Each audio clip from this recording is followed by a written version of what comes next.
Self control اگر میرے وجود میں ضبط نہیں ہے، مثلا اگر مجھے کوئی گالی دے رہا ہے میں فوراً بھڑک اٹھتا ہوں، کیوں؟ کیونکہ میرے اندر سیلف کنٹرول نہیں ہے، میں اپنی ذات پہ کنٹرول کرنے کی توانائی اور طاقت نہیں رکھتا۔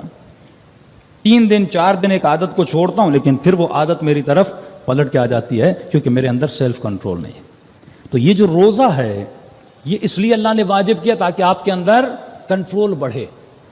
ہمیشہ مثال دیتا ہوں، جس طرح آپ باڈی بلڈنگ کرتے ہیں تو جتنا ایک ہی دن میں کوئی باڈی بلڈر نہیں بنتا، ریپیٹڈلی آپ کو ویٹ اٹھانا پڑتا ہے تب جا کے آپ کے مسلز مضبوط ہوتے ہیں۔ بالکل اسی طرح آپ کے برین کے اندر بھی مسلز ہیں۔ یہ برین کے مسلز کب مضبوط ہوتے ہیں؟ جب آپ ایک کام کو ریپیٹڈلی کرتے ہیں، اتنا کرتے ہیں آپ کے برین کے مسلز مضبوط ہو جاتے ہیں۔ اب آپ کا ول پاور مضبوط ہوتا ہے، جب ول پاور مضبوط ہوتا ہے تو وزڈم پاور مضبوط ہو جاتا ہے اور آپ کے اندر کنٹرول پیدا ہو جاتا ہے کہ جو انسان دن میں 3 بار کھائے خدا کہتے ہیں اب نہیں کھاؤ۔ اب ظاہر سیلف کنٹرول ہوگا تو روزہ، وہی لوگ روزہ نہیں رکھ پاتے جن بیچارے کے اندر سیلف کنٹرول نہیں ہے، کنٹرول ہی نہیں ہے۔ پیٹ پہ اللہ سب سے پہلے بتاتا ہے کنٹرول کر۔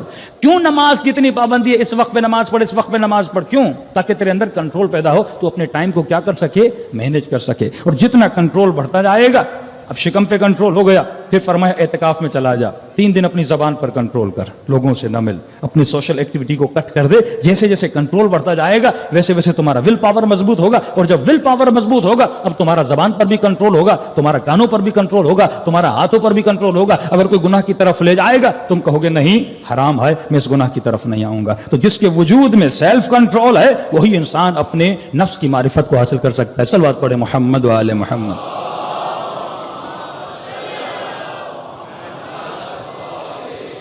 اب اس نفس کے خلاف مجھے جنگ کیا لڑنی ہے؟ مولا فرماتے ہیں سب سے بڑا جہاد اور سب سے بڑی کوشش جو انسان کو کرنی ہے وہ اپنے نفس کے خلاف کرنی ہے۔ کا انسان جو حسرت کھاتا ہے کاش میں کربلا میں ہوتا جہاد کرتا، میں اصحاب بدر کے ساتھ ہوتا جہاد کرتا، میں اہل بیت کے ساتھ ہوتا اور دشمن سے جہاد کرتا۔ میرے امام فرماتے ہیں انسان تو ابھی بھی جہاد کر سکتا ہے، وہ جہاد بدن کا جہاد تھا، تو آج بھی چاہے تو اپنے نفس کے ساتھ۔ سب سے بڑا دشمن، یزید سے بھی بڑا دشمن تیرا نفس ہے۔ عالم کے اندر بھی ہے، جاہل کے اندر بھی ہے، ہر انسان کے اندر ہے۔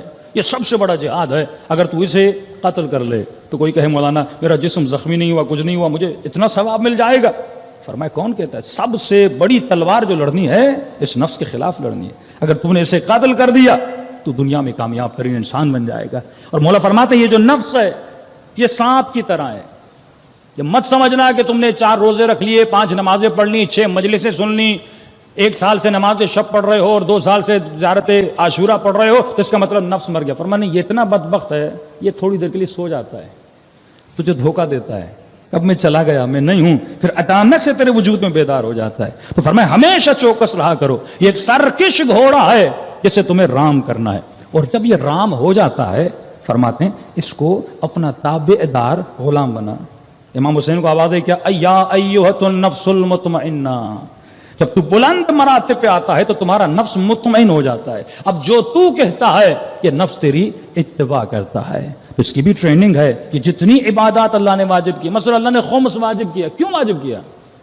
صرف اسی لیے کہ وہ دیکھتا ہے کہ تمہارے دل میں جو گرہ لگی ہوئی ہے مال کے ساتھ بندھی تو نہیں ہوئی، وہ تمہیں آزاد کرنا چاہتا ہے۔